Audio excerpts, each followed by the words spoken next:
Que o Brasil, há muito tempo atrás, foi uma colônia de Portugal, todo mundo já sabe. Mas você sabia que grande parte do território do atual Nordeste brasileiro foi invadido e dominado pelos holandeses? E quem é esse tal de Nassau que dá nome à rua, ponte, praça e até faculdade em Pernambuco? É sobre isso que vamos estudar hoje, em mais um Que História é Essa? Fala galera do sétimo ano, eu sou o professor Douglas Kettner. E eu sou a professora Beatriz Vilaça. Hoje nós vamos aprender sobre o período denominado Brasil holandês ou neerlandês, como muitos costumam preferir. Antes da gente começar, não esquece de curtir o nosso canal e compartilhar com todo mundo. E vamos embora!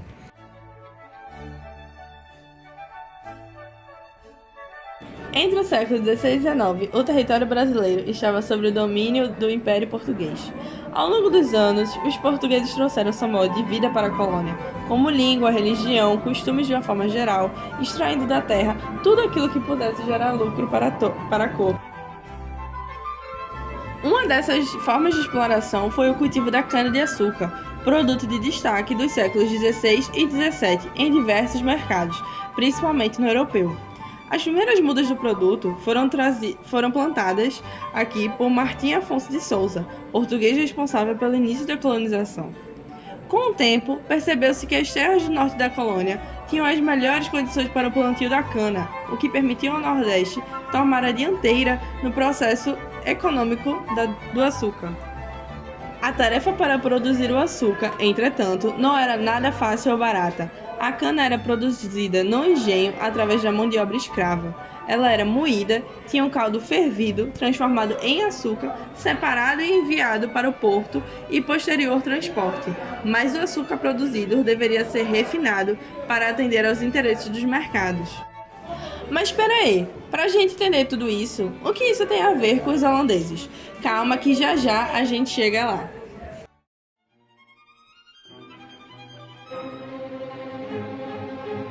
Então, Beatriz, como a construção do engenho e o refino do açúcar era algo muito custoso para Portugal, a coroa permitiu o investimento de outras nações no processo, e é aí que entram os holandeses, que investiram na construção dos engenhos, além de realizar o transporte e refino do produto. Era algo muito lucrativo.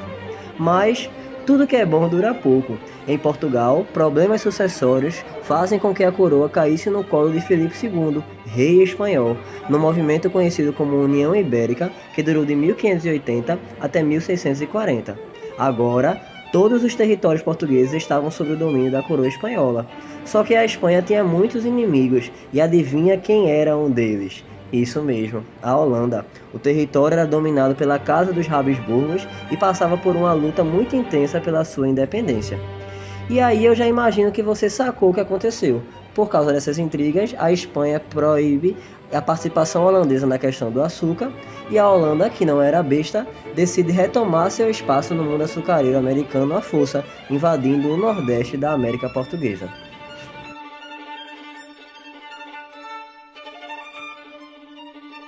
Sobre a invasão, é bem verdade que o início foi desastroso.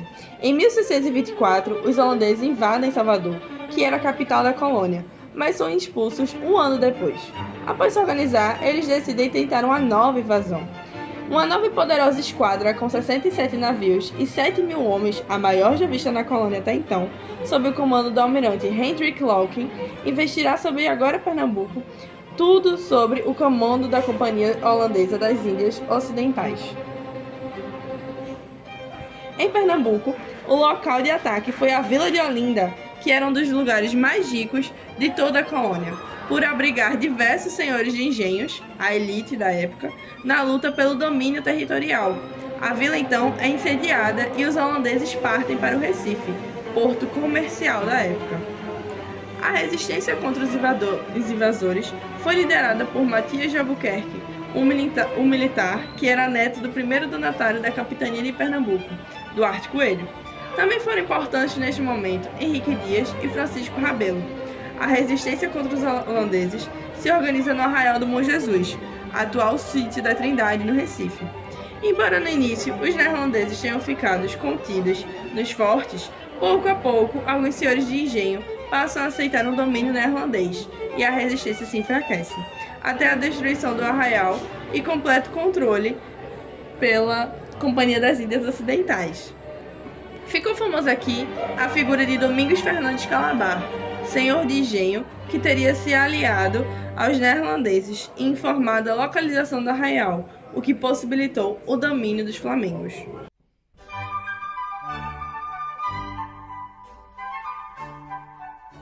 Bom, de tudo que a gente já falou até agora, eu e Beatriz, vocês já perceberam que o negócio ficou tenso em Pernambuco.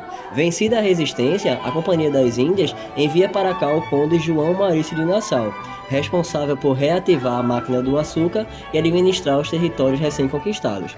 Para a retomada das atividades açucareiras, Nassau concede cartas de créditos de empréstimos aos senhores de engenho, possibilitando a reconstrução deles, que haviam se prejudicado com a guerra de conquista, além de reabastecer a produção com mão de obra. No âmbito religioso, Nassau concretizou certa liberdade religiosa, o que permitiu a muitos protestantes e judeus se mudarem para cá. Inclusive, foram os judeus chegados neste tempo que construíram a primeira sinagoga das Américas, localizadas atualmente no Recife Antigo, na Rua do Bom Jesus. É, porém, na paisagem urbanística que Nassau vai se destacar. Como a Olinda, capital da província, havia sido destruída, a administração neerlandesa seria feita a partir do Recife, que passou a ser chamada de Cidade Maurícia, e recebeu uma série de reformas e construções. Podemos destacar a construção de pontes para ligar as ilhas do Recife, Fortes, dentre outros. A construção mais imponente desse período foi o Palácio de Friburgo. Residência oficial do conde, era a estrutura mais monumental do Brasil.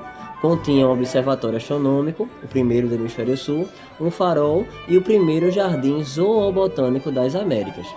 No vídeo, uma maquete virtual do palácio e seu entorno foi desenvolvida por especialistas a pedido do Instituto Itaú Cultural em São Paulo.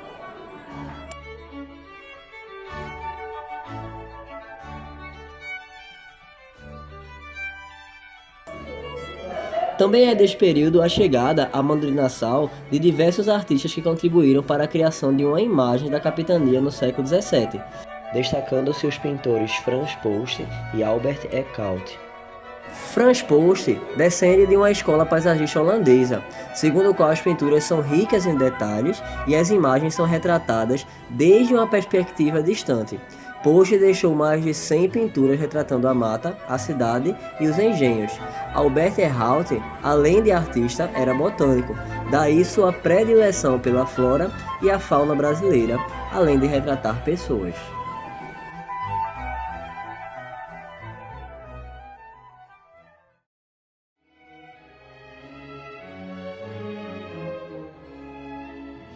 Sobre a crise e o fim do domínio neerlandês em Pernambuco, na década de 40 dos anos 1600, por causa das disputas políticas, a Companhia das Índias Ocidentais dispensa Nassau, que volta à Europa, e a administração pós-Nassau da Companhia das Índias desagradou a elite local de Pernambuco. Os empréstimos e as cartas de crédito passaram a ser cobradas.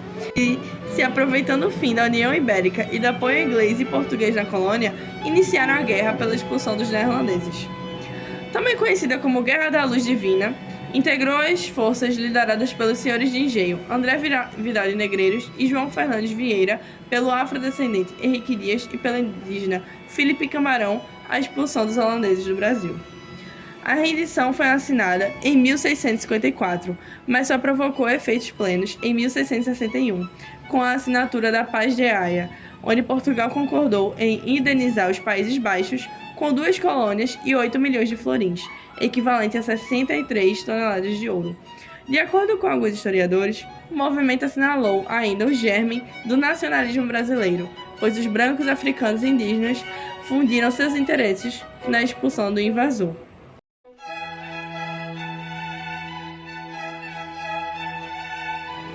Sobre as consequências das invasões neerlandesas, o capital neerlandês passou a dominar todas as etapas da produção do açúcar, do plantio, da cana-de-açúcar ao refino e distribuição.